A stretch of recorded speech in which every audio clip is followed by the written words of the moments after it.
जो पांडव युद्ध किए उनका भी कौन बचा 5 भाई छोड़ के, लेकिन धर्म के लिए उनको लड़ना जरूरी था, क्योंकि जहां तक झुकना था झुके, उसके बाद झुकना कायरता होती, अधर्म का प्रभुत्व बढ़ जाता और दुनिया में उदाहरण खराब हो जाता। इसीलिए धर्म रक्षार्थ उन्हें युद्ध करना प्रत्येक मनुष्य का कर्तव्य है, और उसने धर्म के लिए युद्ध किया, झुका जहाँ तक झुका जा सकता था। 5 गांव भी दे दो, लेकिन क्या सुई के नोक के बराबर भी नहीं देंगे, तो फिर तो युद्ध होना चाहिए था।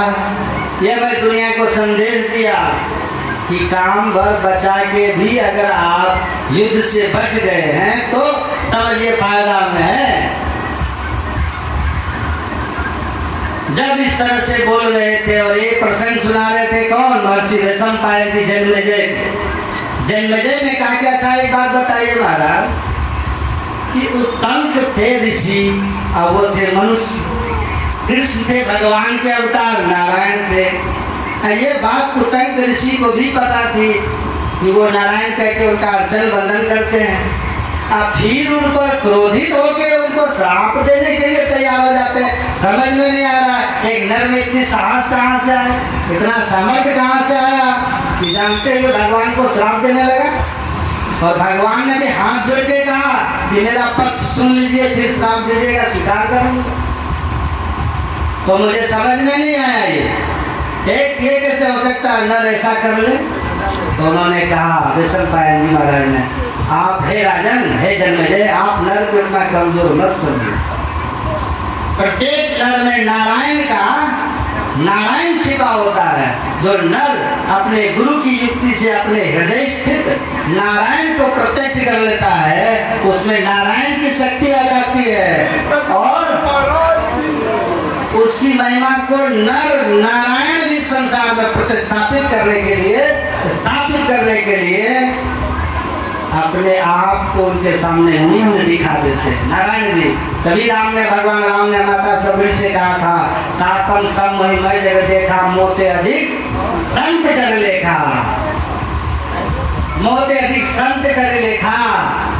एक आदमी कहते हैं कि आप लोग भगवान को नहीं मानते हैं क्या? वो यहाँ तक भगवान का तो उपदेश करते हैं, ईश्वर भक्ति संत मत को मन से क्या प्रचार करते, ज्ञान योग युक्त ईश्वर भक्ति। ये परमात्मा है, परम पुरुष परमात्मा अनादि अनंत सत्ता है, जो सृष्टि के निर्माण किया, संचालन और संहार करते और प्रकृति के कण कण में भर के प्रकृति से परे है।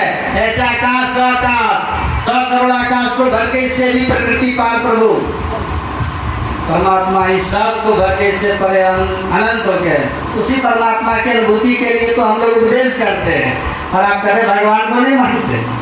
तो कहने मेरा मतलब भगवान राम कृष्ण हम बोले खूब मानते हैं, परम भक्त हैं भगवान राम के, हम लोग परम भक्त हैं। तो कहता कि भक्त भगवान के परम है, तो फोटो लगाते हैं गुरु महाराज का अपना। हम बोले भगवान भक्त कौन? भगवान राम ने कहा वही भक्त हमको प्रिय, मम अनुशासन माने जो मेरा अनुशासन मानता है, तो हम भगवान श्री राम के अनुशासन को मानते हैं। उन्होंने कहा सातम सब महिमा जगत देखा, मोते अधिक संत कर लेखा। गुरु पद पंकज से भक्ति श्री भक्ति अमान, संत को हमसे बढ़ के जानो, गुरु की सेवा करना ये हमारी भक्ति है। सेवा गुरु की करोगे, भक्ति है हमारी होगी। यथा गुरु तथा विषय, यथा विषय तथा गुरु, पूजनीय महाभक्तो न भेदो विद्यते अनाय। ये वेद में लिखा है, जैसे सत गुरु है वैसे परमात्मा, जैसे परमात्मा वैसे संत गुरु है। भक्त को चाहिए कि अपने गुरु को ईश्वर का रूप, सगुण साकार रूप मान के इसका पूजन कर। भगवान स्वयं कहते हैं अनंत स्वरूप, अनंत का सगुण साकार विग्रह संत सदगुरु होते। हम भगवान की बात मान के संत को भगवान से भी विशेष मानते हैं। और ये जान लीजिए कि सदगुरु की कृपा होती है तो परमात्मा मिलते हैं। तो जो परमात्मा दे सकते हैं वो सदगुरु हैं। अब भगवान ने कहा कि मैं सदगुरु के रूप में आकर के सदगुरु के रूप में आकर के मैं जो कल्याण भक्त का करता हूँ ऐसा कल्याण किसी और रूप में नहीं कर पाता। इसलिए गुरु रूप मेरा सबसे पावन पवित्र और श्रेष्ठ पूजनीय रूप है मेरा। इसलिए भगवान की पूजा करते सब शास्त्रों में लिखा। भगवान कृष्ण ने अर्जुन को नहीं कहा तद्विधि परिपाते परिप्रश्न से उपदेश ज्ञान ज्ञानी तत्वदर्शिना। हे अर्जुन, अगर मेरे तत्व स्वरूप को जानना चाहते हो, मेरे अनंत स्वरूप को जानना चाहते हो तो तत्वदर्शी गुरु के पास जाओ, पूजन अर्चन वंदन करो, कृपा करेंगे और तब तुम उनकी बताई युक्ति से मुझ अनंत परमात्मा को जान पाओ। तो इसीलिए गुरु पूजा सब पूजा। तो सत्संग, दान और देव पूजन, गुरु पूजन, सर्वश्रेष्ठ देव पूजा, गुरु पूजा, तीनों के माध्यम से यहाँ भगवान विश्वकर्मा की पूजा हो रही है। तो सर्वश्रेष्ठ पूजा है ये। सत्संग में ये सब ज्ञान होता है, सुधार होगा। राम भगति जन धारा सर से ब्रह्म विचार प्रचारा, विधि निषेध में कलिमल हरणी कर्म कथा रविनंदनी भर। सुंदर कर्म कथा, राम के सगुण लीलाओं का वर्णन करना, ये गंगा की धारा। परमात्मा के निर्गुण निराकार सर्वव्यापक और सर्वव्यापकता के परे जो स्वरूप है उसका वर्णन करना, ये सरस्वती की धारा है। और जो कर्म नहीं करना चाहिए और जो कर्म करना चाहिए, विधि निषेध कर्मों का वर्णन, ये यमुना की धारा। झूठ, चोरी, नशा, हिंसा, व्यभिचार ये नहीं करना चाहिए, ये निषेध करें। और एक ईश्वर पर अचल विश्वास, पूर्ण भरोसा, इनकी प्राप्ति अपने अंदर होगी। सदगुरु की निष्कपट सेवा, सत्संग और ध्यान, माता पिता का सेवा, ये तमाम जो विधि कर्म है, बड़ों का आदर मान, ये सब बातों का ज्ञान, ये यमुना की धारा। और तीनों धाराएं बहती है सत्संग है। इस सत्संग में तीनों धाराएं बहती है। चलता फिरता प्रयागराज है, मुझ मंगल में संत समाधि जो तीर्थराज, चलता फिरता हुआ तीर्थराज प्रयाग है। इस प्रयाग में जो श्रद्धा प्रेम से डुबकी लगाएंगे, वो स्वामी कहते लाए चार फल छत तनु, साधु समाज, प्रयाग, धर्म, अर्थ, काम और मोक्ष, चारों फल की प्राप्ति हो जाए। तो बाहरी सत्संग हमारे जीवन में हमको ये ज्ञान देता है, हमको हमारे अंदर ज्ञान देता है, हमारे अंदर सुधार लाता है। बाहरी सत्संग आप कर्मों से हम बचते हैं। बाकी दुनिया में बाहर इस सोच को छोड़ के, ज्ञान सोच को छोड़ के कोई और सोच कीजिए। क्या कहते हैं? ज्ञान सोचम पढ़ते जवाये रमते नर सब मुड़ा कांचनम त्यक्त्वा लोष्टम गृह्णाति शुभ्रता। ज्ञान सोच, ये सत्संग के ज्ञान से अपने आप कर्मों को धोए बिना, अपने आप में सुधार लाए बिना, कोई और बाहरी तीर्थ आदि में डुबकी लगा के अपने को पवित्र करने का सोचते हो तो कहते हैं वो मूढ़ है, अज्ञानी है। वो अज्ञानी है, वो सोने के ढेले को फेंक के मिट्टी से अपना हाथ भर रहा है। वो अज्ञानी वही है जो ज्ञान सोच को नहीं ग्रहण करता, सत्संग जो नहीं करता, वो अज्ञानी है। वो कहीं पावन पवित्र नहीं हो सकता, उसके जीवन में सुख शांति नहीं आ सकती। तो बड़े ज्ञानी हुए, उनके भाई की असामयिक मृत्यु हो गई थी युवा अवस्था में, उनको वैराग्य हो गया। रशियन थे, रशियन। जीवन की नश्वरता को उन्होंने जाना। जीवन क्या है? व्यर्थ, कुछ नहीं, सब खत्म हो गया। राजा का बेटा था, सारे वैद्य लगे लेकिन बचा नहीं सका। बड़े भाई की मृत्यु हो गई, छोटा भाई को संसार से वैराग्य हो गया। भगवान बुद्ध ने देखा ना, मुर्दा और वैराग हो गया कि मरना ही है तो सत्य को जान लो। राजसूय छोड़ के भाग गया। भगवान बुद्ध तो मुर्दा को देखे और तब उनको वैराग हुआ, घर छोड़ के भाग गए। अब परमानंद सदगुरु महाराज जी तो कहा कि प्यारी चरण मुखर्जी की तीसरी क्लास में मैंने पढ़ा था ऑल मैन मस्ट डाई, और ये पढ़ करके हमको वैराग हो। संस्कार देखिए, पढ़ के इनको वैराग हो गया कि एक दिन मरना ही है, तो मरने से पहले जीवन के सार को जान लेना चाहिए। और तब रामचरितमानस उन्होंने पढ़ा, उनको मिला दे धरे करिए फल भाई भजिए राम सब काम भी आई, और जीवन के सार को समझ गए और परमात्मा पद पर एक दिन हाँ ना होते होते अंत में निकल ही गए ना। तो ये संसार प्रबल जाता। महर्षि संतरी परमान जी महाराज कहते थे कि भीगी हुई दिया सलाई को कितनों घीसोगे मसाला जल जाएगा लेकिन जलेगा, लेकिन सूखी दिया सलाई को केवल एक बार मारो भक्त से जल जाएगा।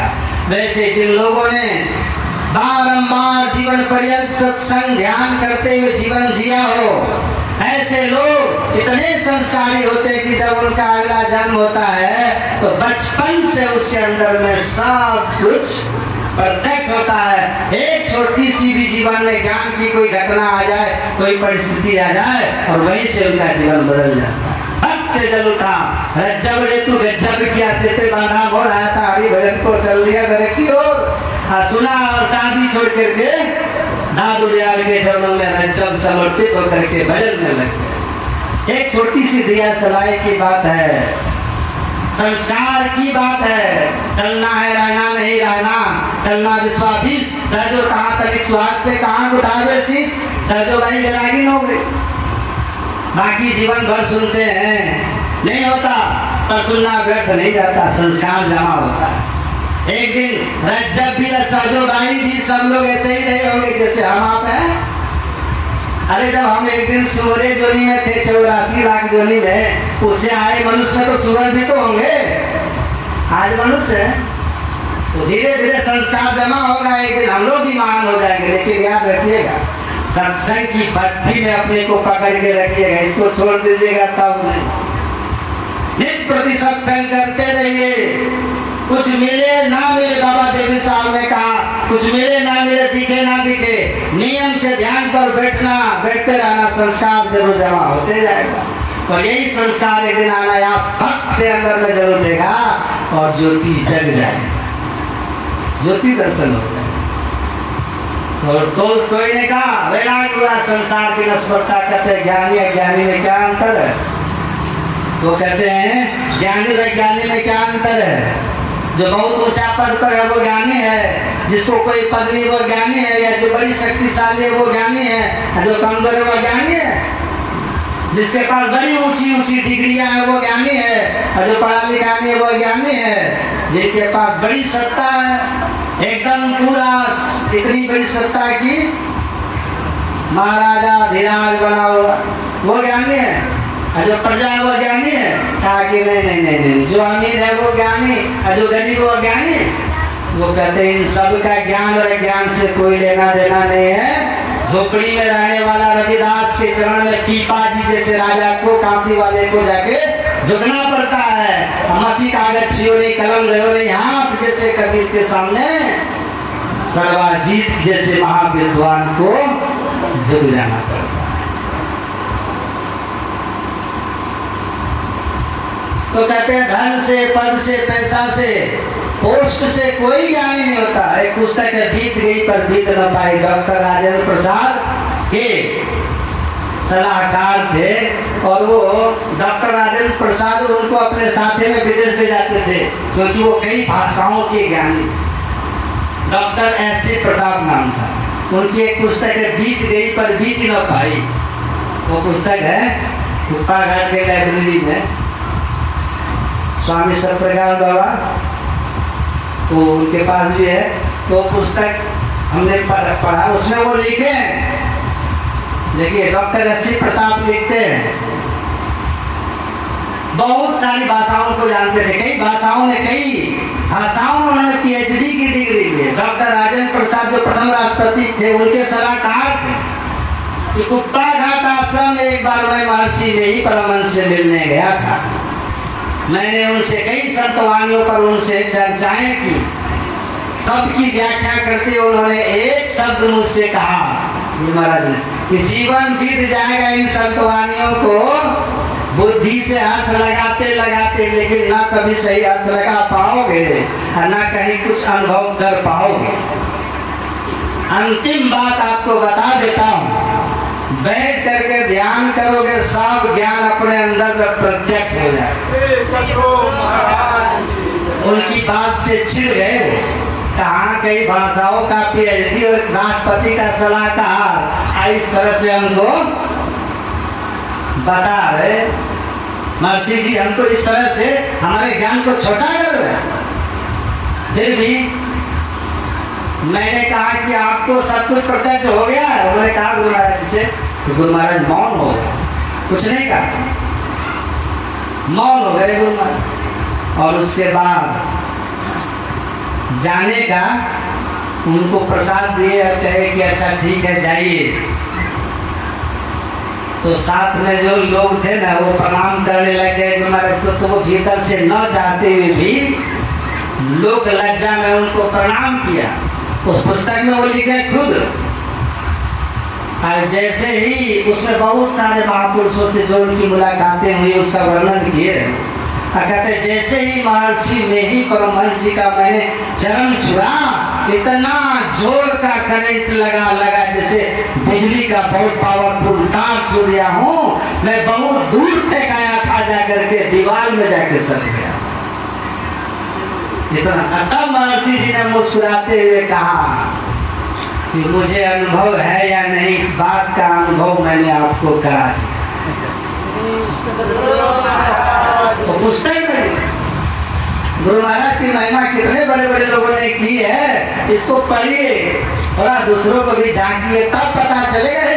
साधारण सामने ये तस्वीर गुरु की नहीं, किसी मनुष्य की साक्षात नारायण सर्व साकार रूप में खड़े होकर के हम लोगों को ये ज्ञान उपदेश किए हैं। और मैं ही जो अनुभव ज्ञान और अनुमान क्या करे, अनुभव करके करे, जो कह रहा हूँ सत सत है।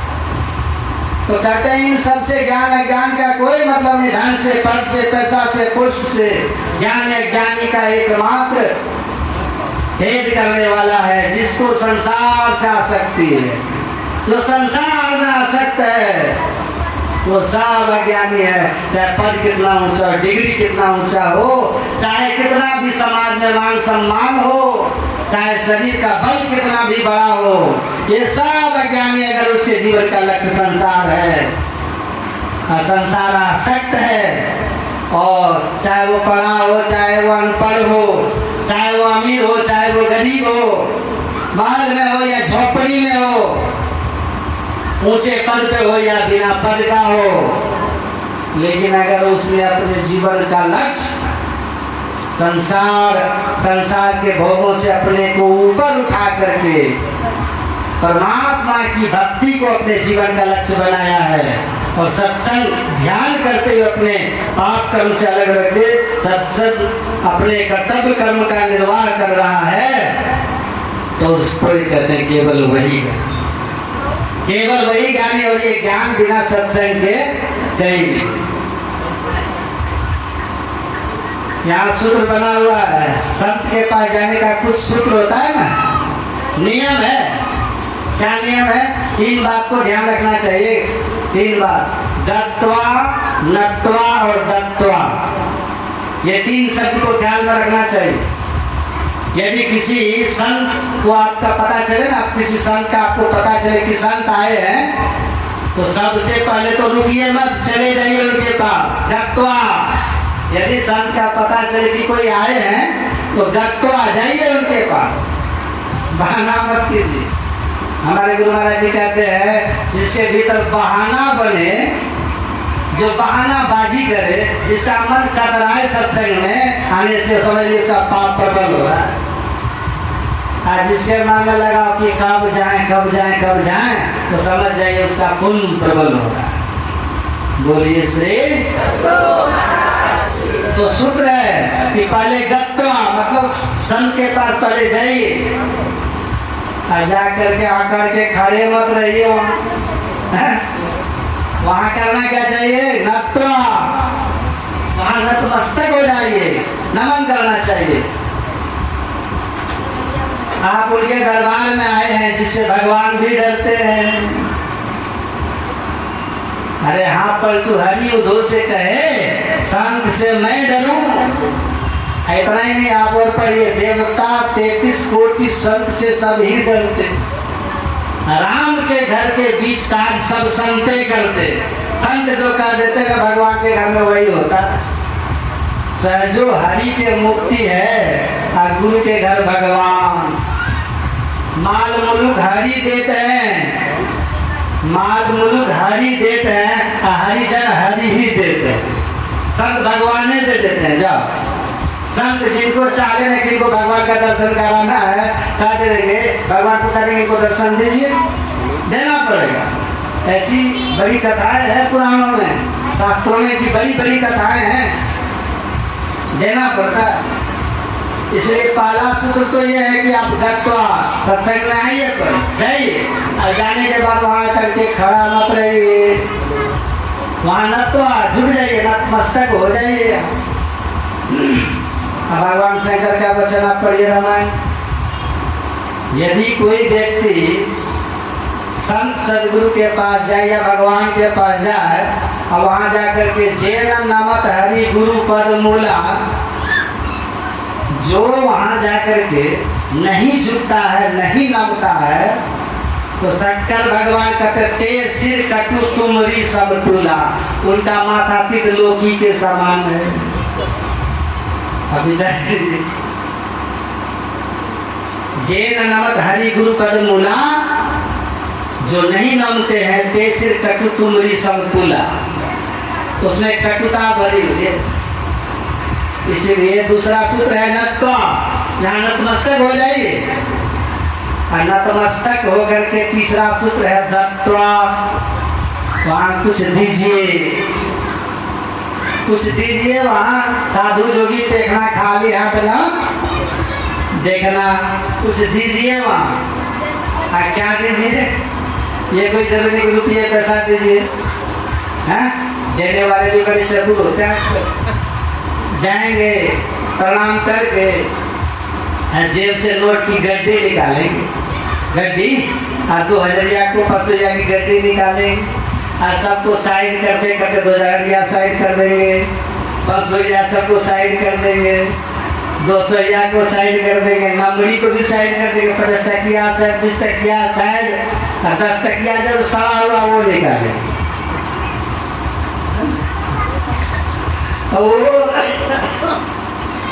ये कोई जरूरी क्या रुपये दीजिए, कोई जरूरी नहीं है, ये देना कोई जरूरी नहीं। अपना उनके पास जाकर के तन मन धन आत्म करी अर्पण, यहाँ सीधा सीधे झुक जाइए, विनम्रता से झुक जाइए। अहंकार यहाँ अर्पित कर दीजिए, अपना दुर्गुण वहाँ चढ़ा दीजिए, विनम्र हो जाइए, नत्त हो जाइए, दीनता लाइए भीतर से। अति दीन हो के जिसने सत्संग सुनती ली, अपने को सोई में गुरु शरण में कर ली। जेठ मन को हेट करिए, मान मत बिसराइए, गुरु सतगुरु पद सेव करी करी कठिन भव तरी जाइए। ऐसा कि अच्छा, आप लोग विद्या क्यों प्राप्त करते हैं? विद्या आपको क्यों चाहिए? कारण क्या है? भर्तृहरि से पूछा कि विद्या क्यों चाहिए? भर्तृहरि ने कहा कि बिना विद्या के मनुष्य नहीं बने। यदि मनुष्य बनना है ना तो विद्या चाहिए, बिना विद्या के मनुष्यता नहीं आएगी।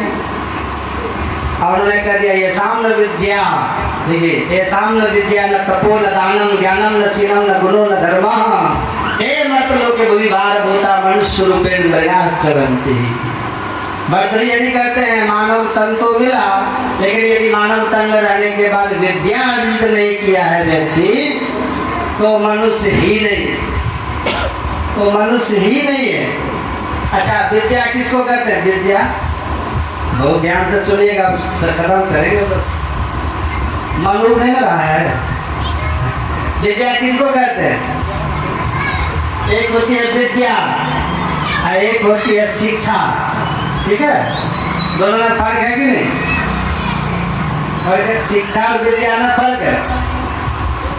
शिक्षा जो प्राप्त करते उसको कहते हैं शिक्षित, कहते हैं कि नहीं? जो शिक्षा जिनके पास है वो कहते हैं शिक्षित है, ये एडुकेटेड, ये शिक्षित, ऐसा लोग कहते हैं ये शिक्षित है। और आपने एक बात का ख्याल किया, आप कभी क्या घोड़ा को लेकर कहते हैं घोड़ा शिक्षित है, कहते हैं घोड़ा को कहते हैं कि नहीं आप घोड़ा, ये घोड़ा शिक्षित है क्योंकि बढ़िया से टमटम को खींचता है। ये तोता भी शिक्षित है क्यों, क्योंकि तोता राम राम कहता है, कह देते हैं ना आप। तो शिक्षा तो तोता को भी मिल जाती है, शिक्षा तो घोड़ा को भी मिल जाती है। कुत्ता को देखे ना, कुत्ता को कितनी शिक्षा रहती है। कुत्ता को देखिए, वो गुप्तचर के पास जो कुत्ता होता है, जो काम मनुष्य नहीं कर सकता वो काम कुत्ता कर देता है। बंदरों की सेना आप जानते हैं ना, वो भी पिस्तौल राइफल चलाता है, बंदूक बंदर भी चलाता है, आपको आश्चर्य लगेगा।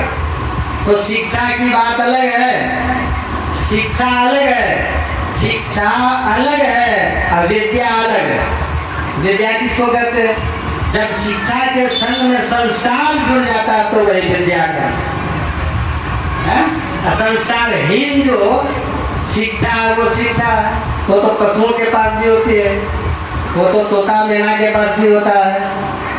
तो तुलसीदास जी कहते साधु असाधु सदन सुख सारी, असुर रही नाम दे गनिगारी।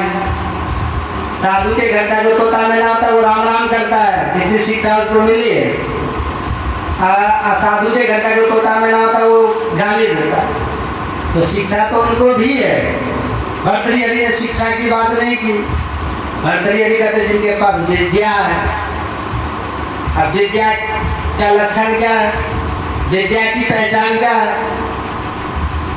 आप पढ़िए। विद्या ददाति, ये बात तो सब जानते हैं, विद्या ददाति विनयम, विनया याति पात्रता, अपात्रत्वा धर्माप्नोति, अधनाद धर्म तथा सुखम। देखिए कितना ये सूत्र बना हुआ है। विद्या का लक्षण ये है, जब व्यक्ति के पास विद्या होती है वो विनम्र हो जाता है। जो विनम्र हो गए रहते हैं, विनम्र व्यक्ति को ही पात्र, उन्हीं के पास पात्रता, वही पात्रता उनके जीवन में होती है। जहाँ पात्रता होती है वहीं के पास धन टिकता है। जिनके पास धन है वही धर्म करता है, जो धन से धर्म करता वही सुखी होता है। ये सूत्र बना हुआ।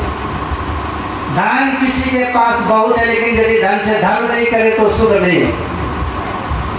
आप धन को रख लीजिए जेब में, घूमते रहिए, आप सुखी नहीं हो पाइएगा, बल्कि और टेंशन होगा दिमाग में।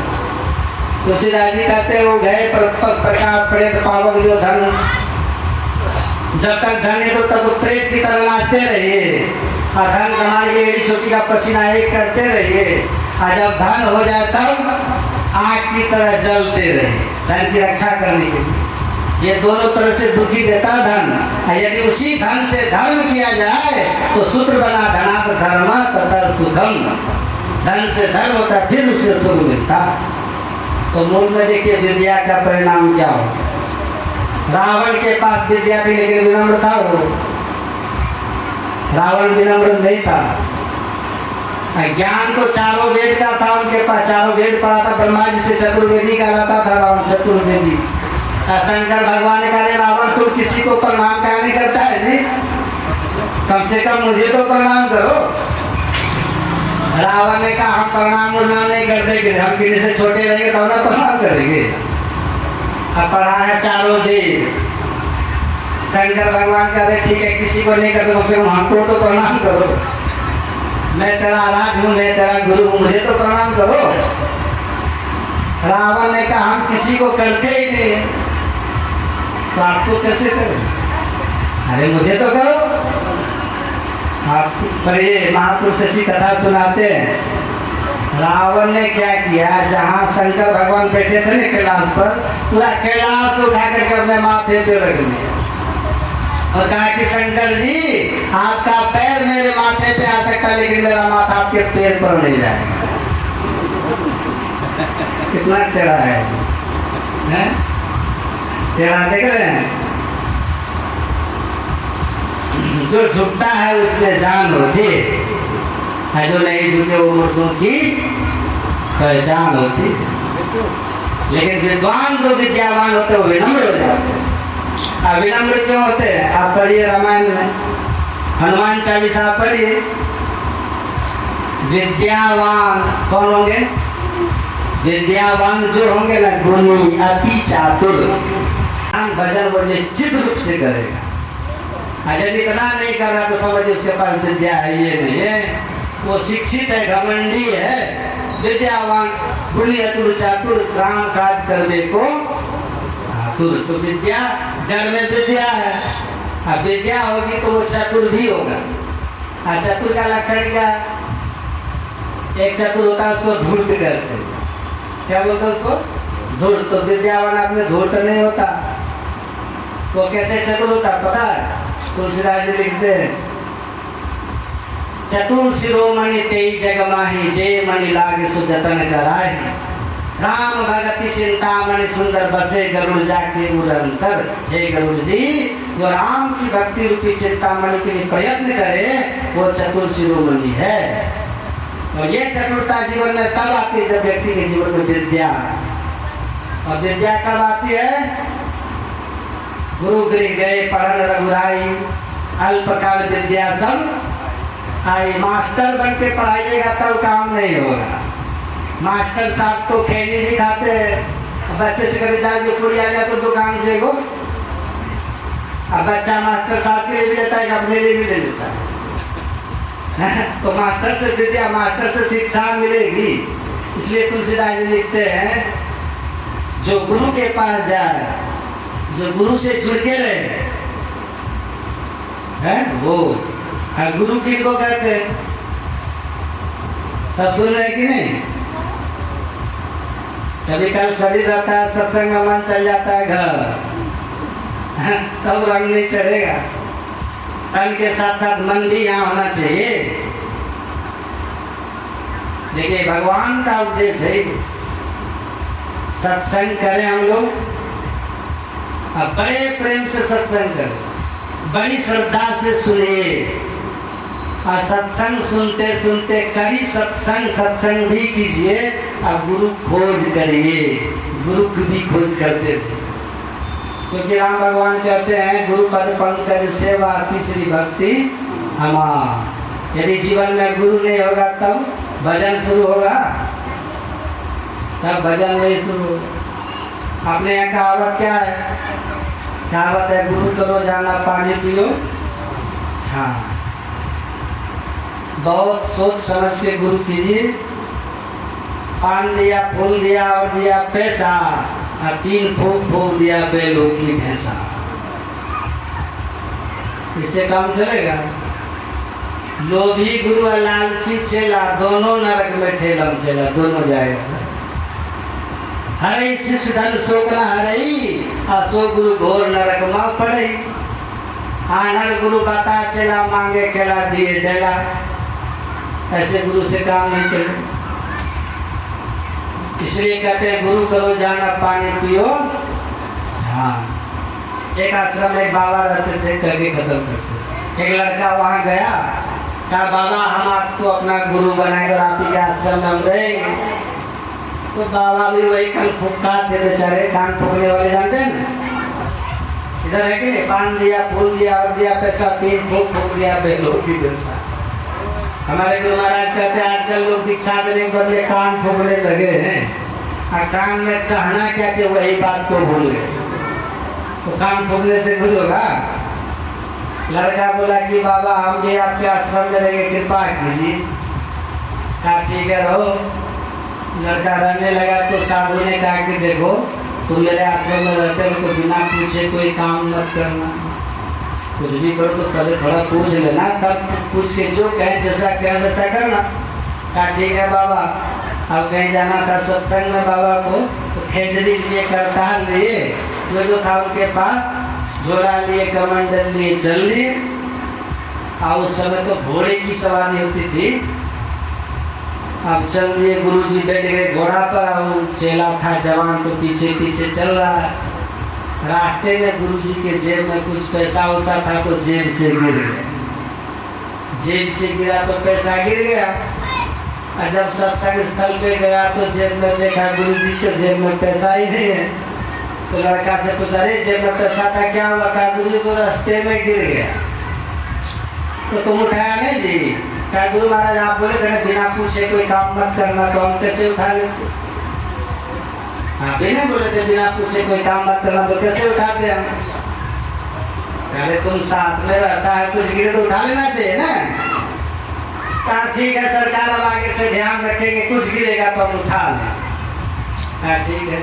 अब फिर जैसे घोड़ा पर चढ़े चले गुरु जी, तो घोड़ा को लगा लेटने तो लिद्दी गिरने लगी। तो लड़का कहता गुरु जी ने कहा था कुछ गिरे तो उठा लेना, तो लिद्दी भी तो गिर रही, तो लिद्दी को हमने चद्दर में उठा करके चद्दर में बांध लिया। और जब वहाँ सत्संग स्थल पर गए गुरु जी, वहाँ सब करे श्री सदगुरु महाराज की जय। और लड़का लिद्दी लेके आया, हमारे के पास आके कहता लीजिए गुरु महाराज लिद्दी। अरे तुमको लिद्दी दिखाता है? सरकार आप ही ने कहा था ना कुछ गिरे तो उठाना, लिद्दी गिरे तो उठा लिया, कौन गलती काम कर दी? अरे क्या उठाना है क्या नहीं उठाना, इतना तुमको अक्ल होना चाहिए। और लड़का कहता है गुरु महाराज ये काम करिए, एक लिस्ट हमको बना के दे दीजिए, क्या उठाए क्या नहीं उठाए। हाँ ठीक है, तो लाओ कॉपी कलम।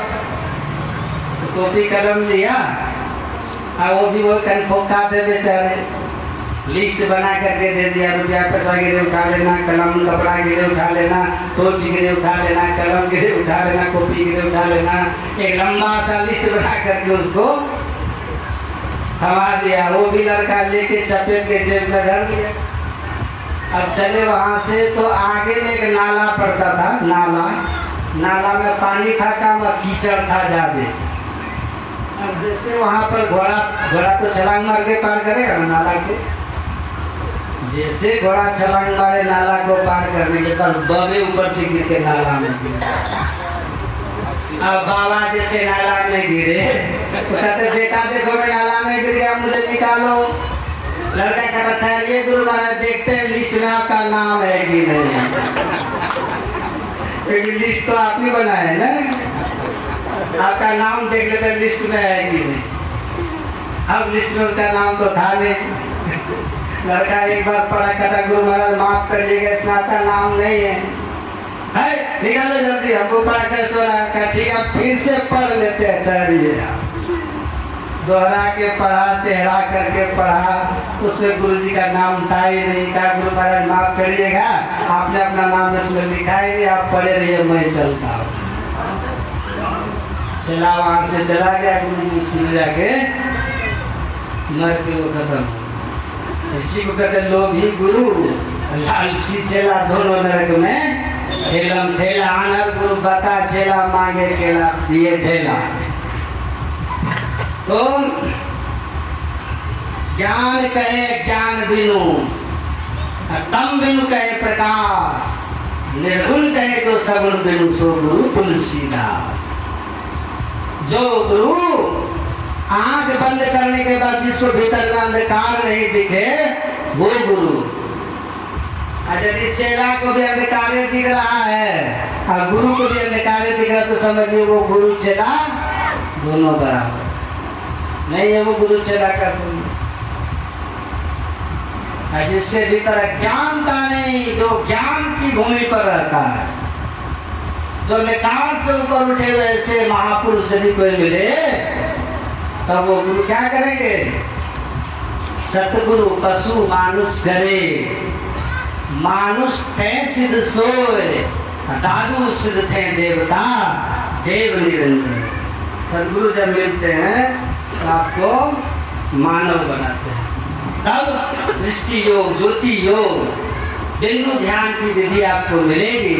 और इन 3 क्रियाओं को क्रम से करके मानस जप मानस ध्यान ज्योति योग, मानस जप मानस ध्यान से चित्त की शुद्धि होगी, और ज्योति योग से अंधकार मंडल को आप पार करेंगे और प्रकाश में जाएंगे। एक माया का पर्दा हट जाए, और फिर तब नाद योग की क्रिया करके तब बजती है 5 नौबतें सुनी, 1 1 2। 5 मंडल के केंद्रीय नादों को सुनते हुए स्थूल सूक्ष्म कारण महाकारण चारों जड़ावरणों से निकल करके केवल दशा में आत्मानं विद्धि क्षेत्र क्षेत्र योग ज्ञानम यतद ज्ञानम मतम मम। ये स्थूल सूक्ष्म कारण महाकारण, ये 4 जड़ क्षेत्र हैं। केवल्य की दशा है। पांचवा है ज्ञानमय क्षेत्र, वहाँ जीव रूप है और उन सब के परे निःशब्दम परमम पदम है। हम प्रभु प्रभु हमें कही होई, द्वंद्व द्वैत रहे नहीं कोई, नहीं ऐसी आरती कीजिए, बहुमह जन्म बहुरी नहीं लीजिए। वो अवस्था हो जाएगी जहाँ से पुनर्जन्म का नाश हो जाएगा। अंतर बाहर सत्संग की ज्ञान और अपने में सुधार, असुधार के साथ सत्संग करके, अंतर सत्संग करके अपना उद्धार। बिना इस सत्संग के नहीं होता। इसीलिए सभी संतों ने एक मत होके कहा है कि सत्संग से बढ़ करके कुछ भी नहीं। गुरु महाराज कहते हैं धरती से जैसे सब कुछ उपजता है, फल फूल फल अन्न आदि, उसी तरह से सत्संग से सब प्रकार का ज्ञान और सब प्रकार का सुख उपजता है। इसलिए नित्य प्रति सत्संग कर ले प्यारा तेरा काम सरे सा। संसार का भी कोई काम आपका नहीं रुकेगा, सत्संग से लागी रहो रे भाई। सत्संग में ये बल है। जगजीवन साहब ने कहा स्थिर हो के बेटो सत्संग बासी, देहु सकल विसारी, जगजीवन गुरु कृपा करे है ले है सकल संभाली। सत्संग में आए हैं ना, मन को सब तरफ से एकाग्र करके गुरु के ज्ञान में लगाइए, निश्चिंत हो जाइए। आप सत्संग में जितना गुरु के चरणों में अपने मन को लगा करके सत्संग सुनिएगा, गुरु महाराज पर भरोसा विश्वास करके, तो गुरु की कृपा से ले है सकल संभाली। गुरु महाराज आपका सब कुछ संभाल लेंगे और कुछ भी बिगड़ने नहीं देंगे। तो सर्वश्रेष्ठ पूजा है ये विश्वकर्मा पूजा। गुरु महाराज से मेरी प्रार्थना है कि हमारे श्याम नारायण बाबू के परिवार का इसी तरह से श्रद्धा प्रेम गुरु महाराज के चरणों में, परमात्मा के चरणों में सत्संग भजन में बढ़े और इन सब का इसी तरह से काम रोजगार आगे बढ़े, इनका धर्म में रुचि बढ़े, मेल प्रेम से सब लोग रहें। आप सब लोगों का भी भौतिक और आध्यात्मिक जीवन गुरु महाराज की छत्र छाया में सतत उन्नति की ओर हो, सबका भला हो, सबका कल्याण हो, सबका मंगल हो और आप लोगों का जीवन सुखमय हो, शांतिमय हो, आनंदमय हो और आप लोगों के जीवन में आध्यात्मिक उन्नति हो। यही मेरी ईश्वर से प्रार्थना है। तो जो कुछ अच्छा लगा अपना लीजिएगा और जो आपको लगा कि ठीक नहीं है उसको छोड़ दीजिएगा। वैसे मैं अपने जानते सब बातें कल्याण की कही है, आपके भले की कही है। तो आप सबको एक बार पुनः शुभकामना हमारे श्याम नारायण बाबू की इस ज्ञान यज्ञ के लिए और इनके पूरे परिवार के लिए, सभी लोगों के लिए बहुत बहुत हृदय से धन्यवाद, आभार और प्रार्थना इन सब के मंगल का और सब आप सब का। बोलिए श्री सतगुरु।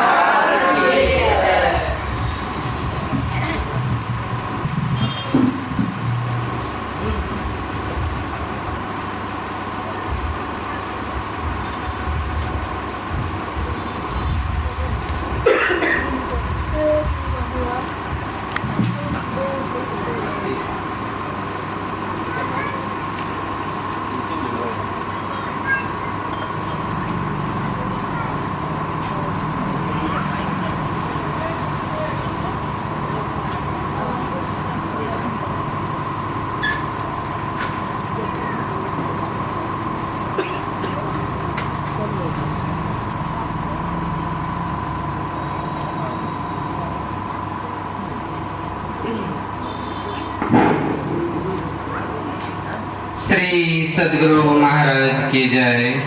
आरती संग